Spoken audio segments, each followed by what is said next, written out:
स्वागत है। देखिए दोस्तों, निफ्टी का यहाँ पर आज की ओपनिंग होती है जो कल की ओपनिंग से थोड़ा ऊपर ओपन होता है। उसके बाद मार्केट एक कंटिन्यू 1.5 घंटे से एक ही रेंज में घूमता है। उसके बाद नीचे की ओर ब्रेक करता है और सपोर्ट कहाँ पर लेता है, तो यहाँ पर देखेंगे कि जो कल यहाँ इसने सपोर्ट लेता है उसी के आसपास सपोर्ट लेता है और वहाँ से रिवर्सल करता है और आज के हाई के आसपास तो वहाँ पर पहुँचता है।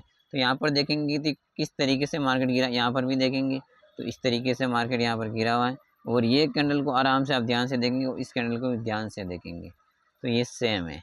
उसके बाद मार्केट क्या करता है, इसके बाद देखेंगे तो यहाँ पर डोजी कैंडल बनी, डोजी के बाद हैमर बनी हुई है, यहाँ पर हैमर जैसी कैंडल बनी हुई है। उसके बाद धीरे धीरे 10 कैंडलों के अंदर मार्केट इस तरीके की रेंज बनाता है और जैसे इस रेंज को ब्रेक करता है तो ऊपर की ओर जाता है, वहाँ तक जाता है। तो यहाँ पर भी देखेंगे तो मार्केट इस तरीके की रेंज नहीं बनाता, पर जो सेटअप है वो इस तरीके का सेम सेटअप बना हुआ और यहाँ पर एक अच्छा सपोर्ट था मार्केट के लिए, तो इसलिए मार्केट ऊपर की ओर गया, आज के हाई के आसपास गया। हाई के आसपास तो नहीं गया, वो इसके आसपास इसने रेजिस्टेंस लिया है। यहाँ पर देखेंगे तो ये आज का हमारा हाई है, उसके बाद सेकंड हाई यहाँ पर बनाया, उसने एक थर्ड हाई बनाया। तो मार्केट के लिए जो ट्रेंड था उसके बाद यहाँ पर देखेंगे तो मार्केट उस तरीके से यहाँ से सपोर्ट लेकर ऊपर जाने के बाद मार्केट ने किस तरीके से नीचे की आया है। यहाँ पर देखेंगे तो यहाँ डबल कैंडल बनी हुई है, यहाँ रेजिस्टेंस है, ये पहला रेजिस्टेंस जो इसको निफ्टी ने मॉर्निंग में बनाया। उसके बाद देखेंगे तो ये सेकंड बनाए, तो इसके थोड़ा सा नीचे बना, उसके बाद देखेंगे तो और भी नीचे बना, तो मार्केट इसी रेंज में घूमा। उसके बाद मार्केट इस तरीके से ऊपर की ओर गया है। तो यहाँ पर देखेंगे तो मार्केट की डबल कैंडल बनी हुई है, उसके बाद वहाँ पर यहाँ तक सपोर्ट आया, फिर एक अच्छी सी रेंज बनी है। तो यहाँ पर आप देखेंगे तो अब आप किस तरीके से देखते हैं मार्केट में जो ये एक रेंज बनी है, यहाँ पर देखेंगे तो एक रेंज बनी है, यहाँ ब्रेक हुआ, उसके बाद वापस मार्केट ऊपर की ओर गया। तो यहाँ पर भी एक इस तरीके की सेम रेंज बनी हुई है। जैसे इस रेंज के ब्रेक हुआ तो यहाँ पर देखेंगे तो जैसे मार्केट इस रेंज को ब्रेक हुआ नीचे आया तो मार्केट में अब देखिए यहाँ पर आपको स्पष्ट रूप से ट्रेंड दिखाई देगा। मार्केट की सुबह की एक रेंज 1.5 घंटे की रेंज बनी, उसके बाद इस रेंज को लोगों ब्रेक किया, मार्केट नीचे आया। उसके बाद देखो मार्केट थोड़ा बाउंस भी गया, वहाँ पर भी इसके मार्केट कहाँ तक नहीं जाया, लाइक तक नहीं गया, वहाँ पर रेस्पेक्ट किया, वहाँ पर भी एक इस तरीके की एक रेंज बनी है। तो यहाँ पर ये रेंज देखेंगे तो इस यहाँ पर एक रेंज बनी, यहाँ इस तरह की रेंज, इसको ब्रेक किया, नीचे आया, नीचे से वापस ऊपर गया, तो वहाँ पर भी एक इस तरह की रेंज बनी है, उस रेंज को ब्रेक किया तो वापस नीचे की ओर, तो वहाँ पर भी इस तरीके की रेंज बनी और मार्केट वहाँ से नीचे आए। और यहाँ पर देखते हैं कि मार्केट कंटिन्यू उस तरीके से मार्केट नीचे की ओर आया है।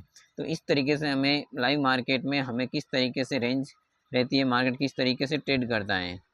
और कभी भी मार्केट को ऊपर जाने के लिए यहाँ पर होल्ड सस्टेन करना होगा, सस्टेन होने के बाद कल भी मैंने ये बोला था कि प्राइस एक्शन जरूरी है। तो मार्केट के लिए ये रेंज और ये बनी, उसके बाद यहाँ पर देख ही सकते हैं कि मार्केट किस तरीके से नीचे आया है।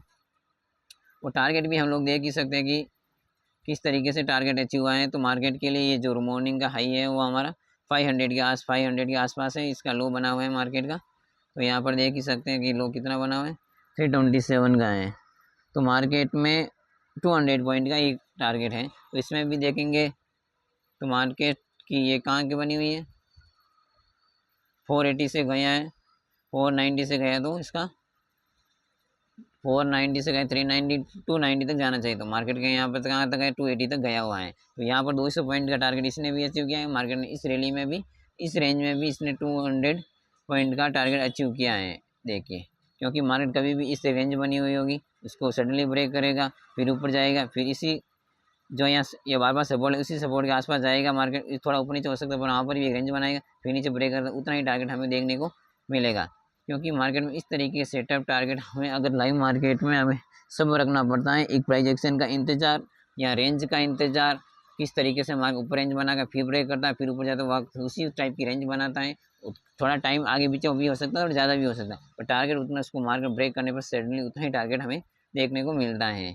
और अभी मार्केट फिलहाल क्या की क्लोजिंग इसी आज की ओपनिंग से थोड़ा मार्केट क्लोजिंग नीचे हुआ है।